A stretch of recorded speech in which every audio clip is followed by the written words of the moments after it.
Здравствуй, дорогой зритель! Сегодня я хочу представить для просмотра свой фильм о походе в район Каракольских озер Республики Алтай. Но не тех мест, которые пользуются популярностью у туристов, а более диких, до которых не так легко добраться. Желаю приятного просмотра.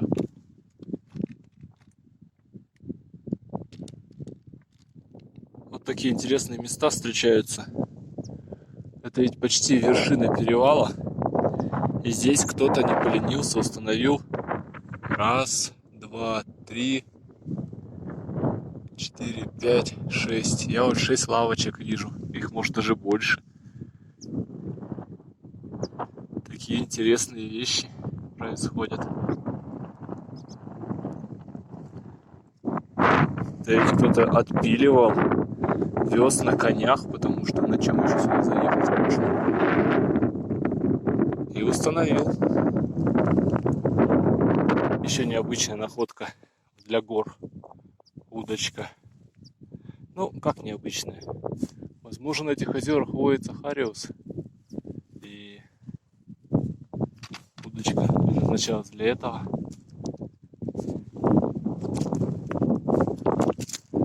Вот еще лавочки видно. Там какая-то конструкция. Надо будет ее посмотреть.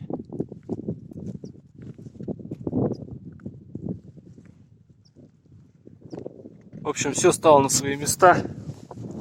Все стало понятно, откуда эти лавочки. Я уже внизу как-то встречал знак.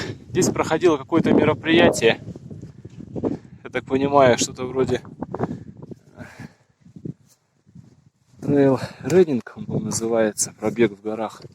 Ну вот и можно понаблюдать, что в таком прекрасном месте могут сделать люди. Вроде бы красивая вещь, лавочки установили. Ну вот они и остались. Некие плакаты тут же брошены. То есть мероприятие прошло, а природу загадили. Мангал тут же оставили. Розжиг, я так понимаю, лежит. Еще какой-то щит был, который упал, естественно. По всей видимости, вот сюда они... Возможно, там дорога где-то есть через перевал. Может быть, как-то заехали-то на машине, наверное, все привезли на 66-м. Просто никак я поднимался, по-другому завезли. И вот, все это люди оставили. Ну, если вы сюда привезли на машине, неужели это нельзя с собой обратно все забрать? Это же пластик, он будет здесь лежать годами, десятилетиями. И никуда он не денется. Рано или поздно он вместе со снегом сойдет в озеро. Озера. Вот эти все красивые. И для чего вот это нужно было все сделать? То есть провели, ну, хорошую вещь, мероприятие. Но почему это нужно все оставлять? Для кого это? Кто это будет убирать? Мне вот лично неприятно. Я иду в такие места, как бы подальше от цивилизации. А следы цивилизации, ее негативные проявления тоже встречаются, к сожалению. Поэтому, ну, хотелось бы, чтобы люди как-то более бережно относились к таким местам. Тем более перевалы — это такие сакральные места. Вот. Я-то думал, что это было хорошее, а получилось вот как всегда. Вот так вот. Честно говоря, не хотел никакие нравоучения делать никому. Нет такой цели, не преследую. И ворчать не хотелось. Но просто неприятно. Действительно неприятно, что в таких местах люди не ценят то, что они имеют. То, что дала нам природа. К сожалению, вот так вот.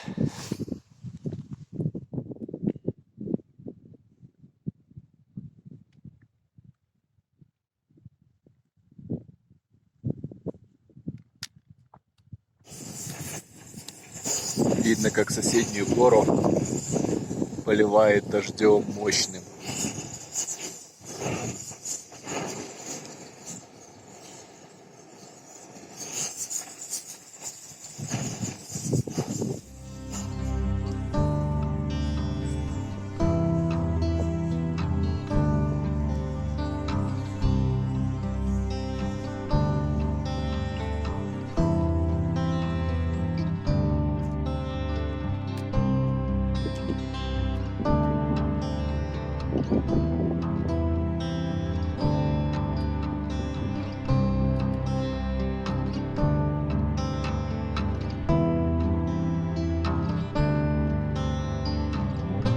Не знаю, передаст видео или нет, но все горы затягивает такими облаками дождевыми. И я прям нахожусь в облаке.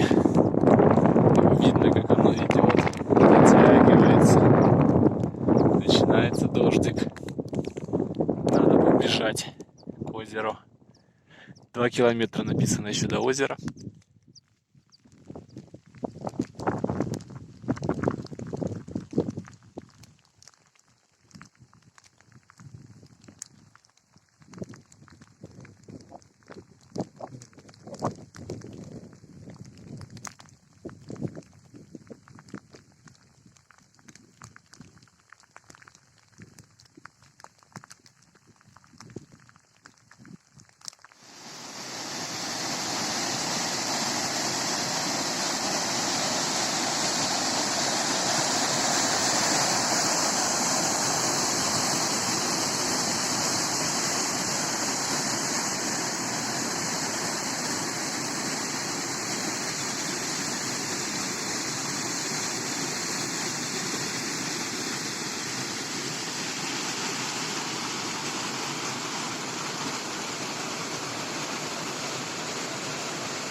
Такая красивая стоянка.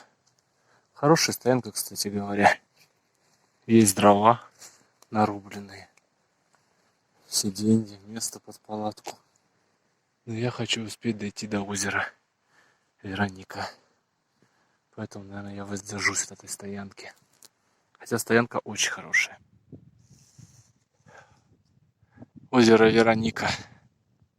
Я в итоге дошел до него, куда и хотел. Осталось выбрать место для стоянки.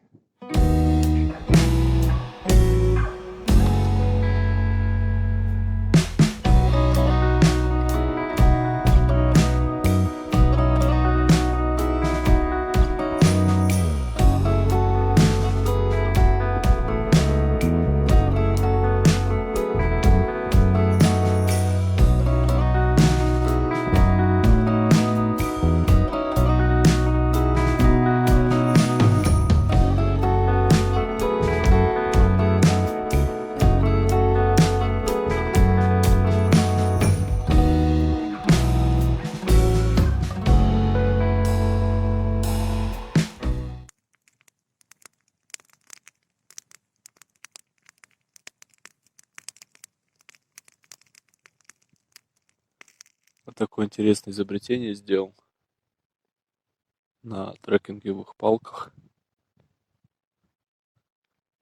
Фонарь освещает мою стоянку.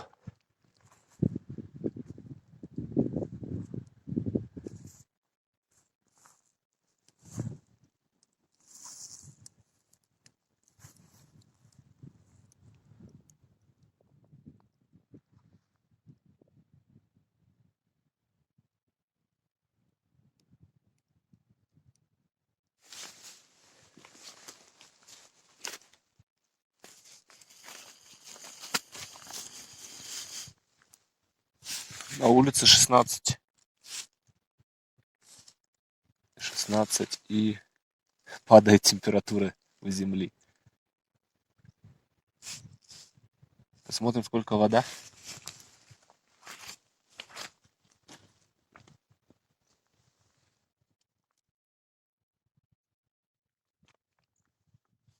(12,5). Я думаю, это достаточно точное измерение. Правда, тут уже падает почему-то. На ветру, наверное. Самое интересное, что здесь уже падает. Ну, около 12 градусов, я думаю, вода. Я думаю, наверное, так и есть. Нет, падает еще.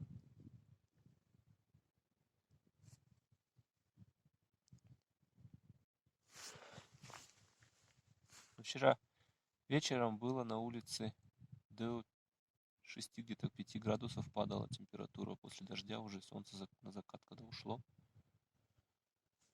Ну, я думаю, где-то 12, наверное, есть вода. Тут возле берега тепло, прогрелись камни.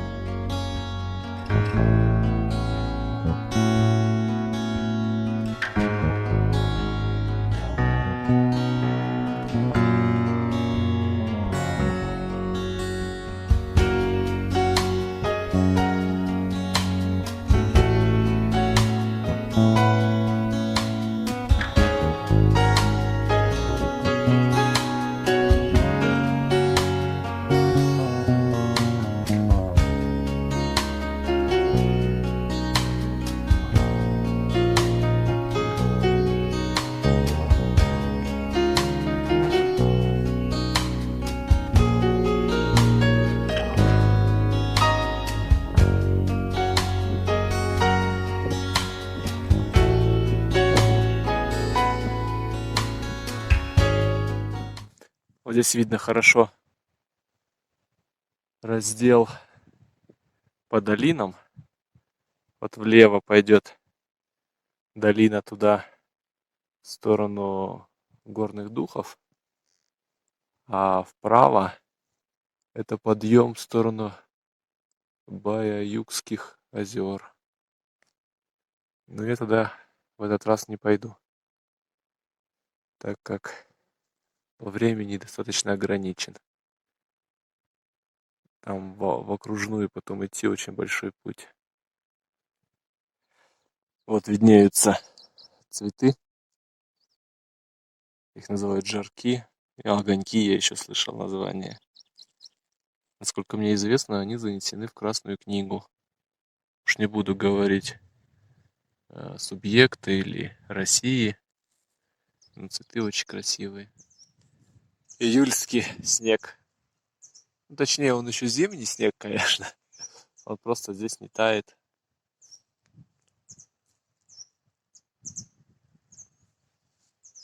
Люблю снимать стоянки, которые мне попадаются по пути. Вон здесь есть живопись. Точнее, надпись. Ну, вижу 2020 последний датированный. Или 21 вот здесь, непонятно. Но это в основном маршруты конников, кто на конях ходит. Потому что тропы конные. Хорошая стоянка, мне нравится. Рядом ручей, чистенько. Мест под палатку много. Самое главное, чисто.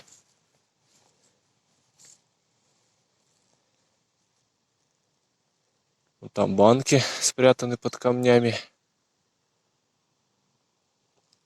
Ну, подход к воде высокий, конечно, но хорошее место. И кедровник. Везде кедры. Приятная стояночка.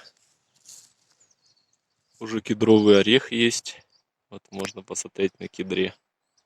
Если видно, конечно.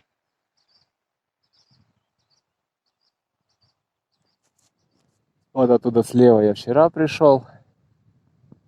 Пошел направо, вот в то ущелье. Там на озере переночевал.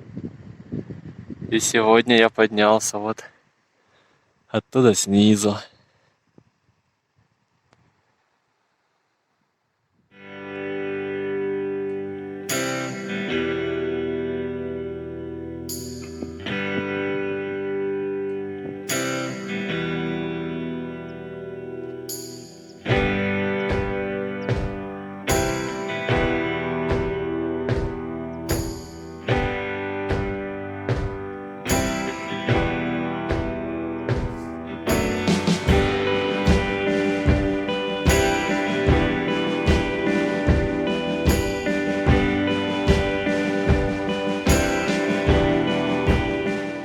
Это виднеется Акаинское озеро. И к нему можно пройти отсюда. Достаточно пологий спуск. Там лес недалеко. Можно и дрова найти.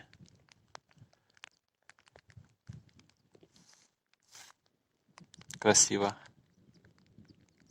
Вот вдали виднеются как раз замки горных духов, куда я и пойду. Красиво смотрится.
Вот можно посмотреть, кто-то сделал горного духа. Изображение наверху стоит. Попробую увеличить. Вот.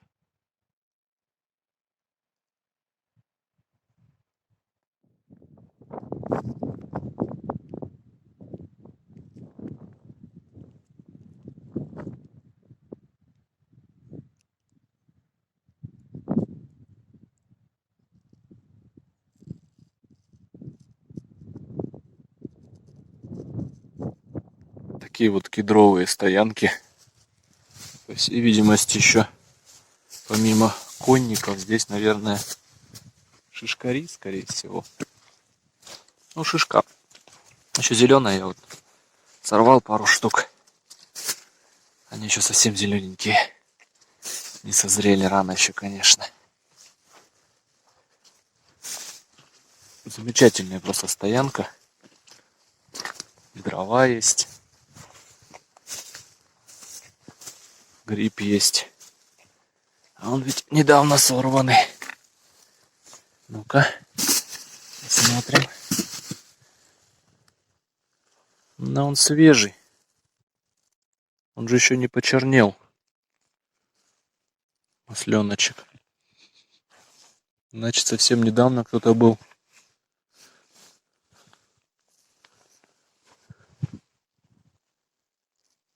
Это что такое? Бутылка какая-то. Дров, конечно, полно. Очень круто.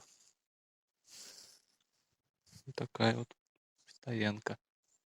Но вода далеко, поэтому я здесь не останусь. Еще одна стоянка, обзор, так скажем. Тоже, мне кажется, не так давно здесь были люди.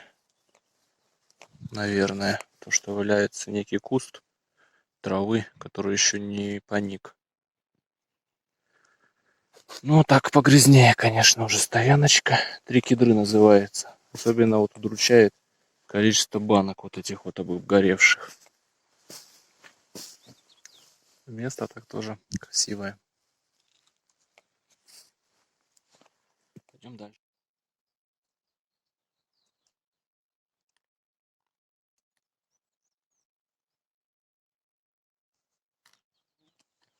Еще одна стоянка.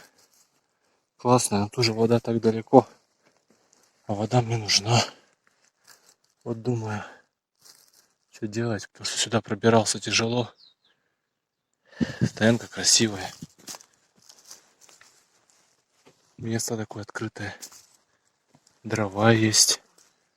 Вот думаю, может здесь и остаться. Сейчас поищу воду.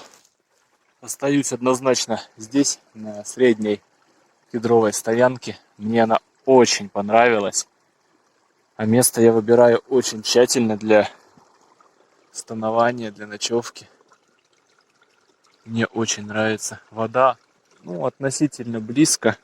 Есть хороший подход к воде. Можно умыться, сходить, набрать воды.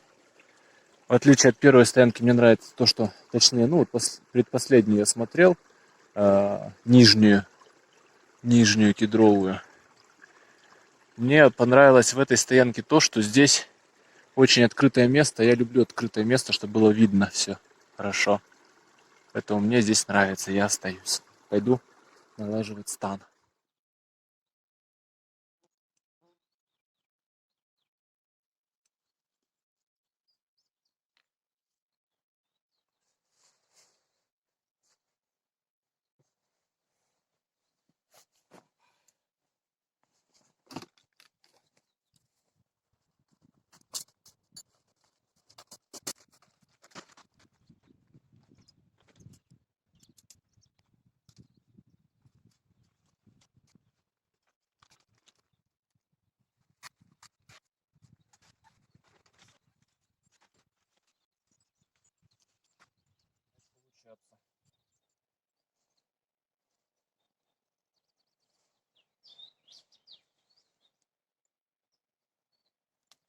Вот такой замечательный костер, финская свеча.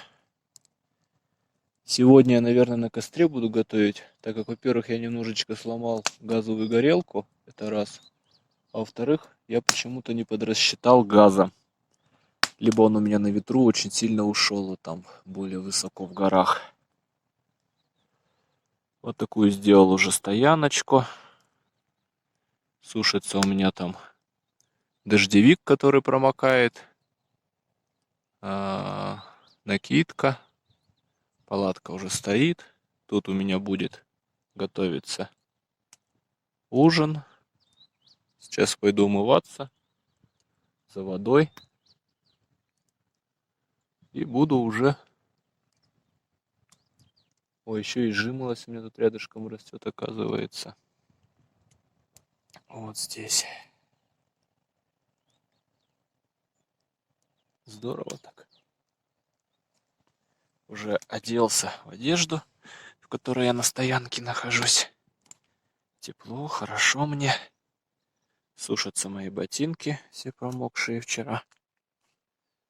И здесь вот такое вот синегурие видно. Красота. Очень красиво. Очень нравится.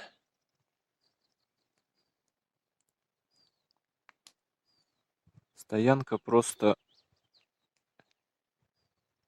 замечательная стоянка. Мне нравятся такие. И видно все хорошо, и просматривается, и вода относительно недалеко, и дрова есть, и место ровное под палатку. Кедрач вокруг растет.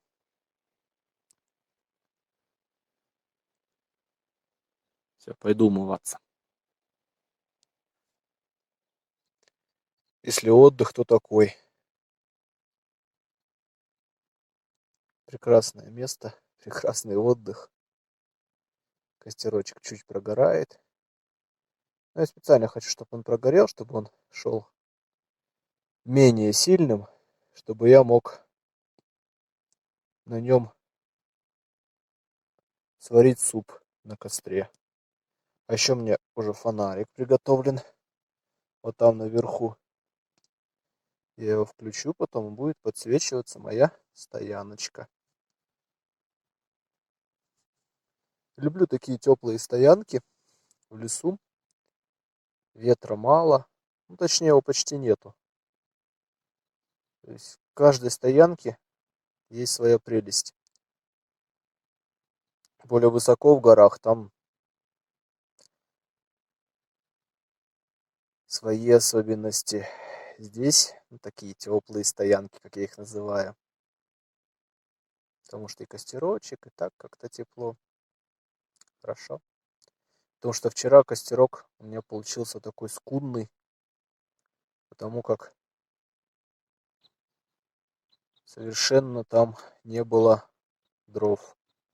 А здесь с дровами вообще полный порядок.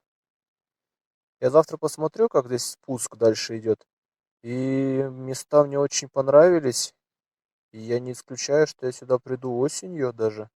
Хотя я не хожу в одни и те же места, но место мне очень понравилось по многим факторам. Это и доступность относительно удаленности. От Новосибирска ехать всего лишь там где-то 530 километров. Надо посмотреть. Завтра, послезавтра как поеду, я засеку счетчик, сколько до дома. Это очень хорошее расстояние. Да и вообще здесь очень красиво. Ну, единственное, значит, по доступности, конечно, это на Сарлак я ходил. Там тоже и теплые стоянки есть, и доступность далеко. Ну, вот говорю, в целом мне очень импонирует такое место. Ну все, наконец-то я пойду умываться, ты уже заговорился, а умываться все так и не умылся. Уже время где-то 9 час, а я хочу уже суп начать готовить. Вот такая тропа к месту воды на водопой. Места красивейшие. Моя стояночка. Ой, как хорошо, когда уже все сделал. Еще светло, а ты уже все сделал. Закаты красивые. Ты все сделал, у тебя уже костер горит, у тебя уже палатка стоит, спальник разложен, вещи разложены. Тебе осталось кушать, приготовить, поесть горячий суп, напиться чая, посидеть у костра и спокойно лечь спать. Вот сколько раз, когда хожу, всегда хочу приходить пораньше на стоянку. И вот сегодня у меня это получилось. Потому что стоянку я еще очень долго зачастую выбираю, чтобы многие факторы, как я говорил, уже совпадали. Это и место воды, и дрова желательно, чтобы были какие-то поблизости, можно было бы насобирать. Я сейчас уже заканчиваю мастерить свою печку. Я, наверное, осенью куда-нибудь в подобное место с печечкой бы пришел. Ой, мне кажется, классно здесь. Весной и осенью. Потому что на зиму, конечно, тяжко. А вот весной и осенью какая ягодка интересная. Жимолость. Вкусная, но горьковатая. Вот он, водопой. Тут, кстати, кто-то уже вот водопоил. Вот кусочек мыла лежит, я смотрю. Вот. Я, наверное, даже немножечко помоюсь, я думаю. Прям полностью.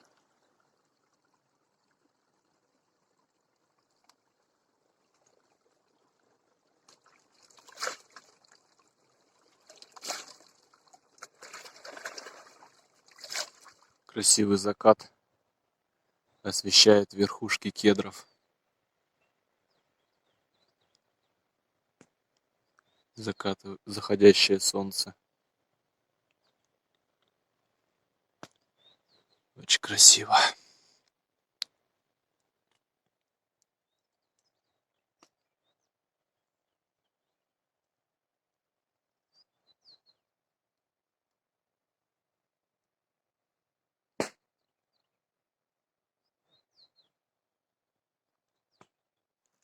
Сегодня суп и чай я готовлю на костре.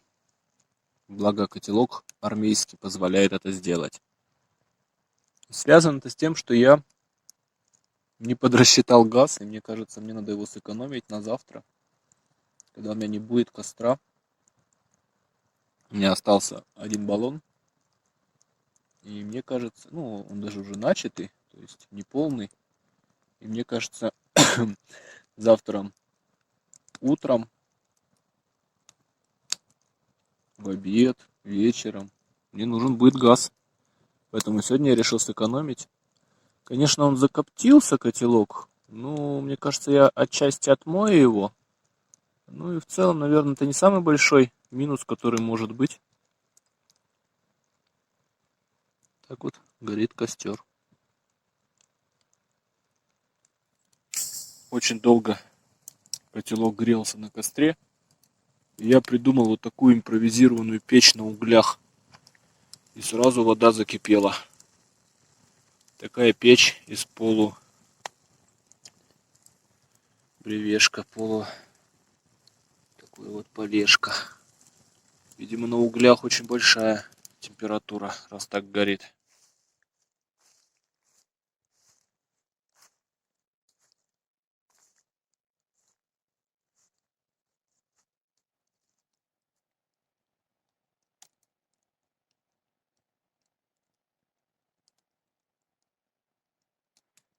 Вот так завершается второй ходовой день похода. Горит костер. Я в палатке. Время 23:20. Буду укладываться спать.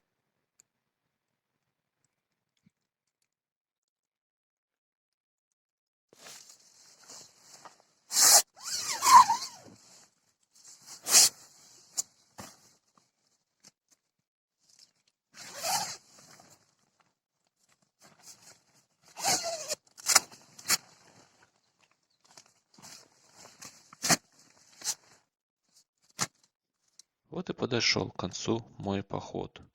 Надеюсь, вам понравился этот фильм. И вы подпишитесь на канал, поставите колокольчик, чтобы не пропустить новые фильмы о моих путешествиях.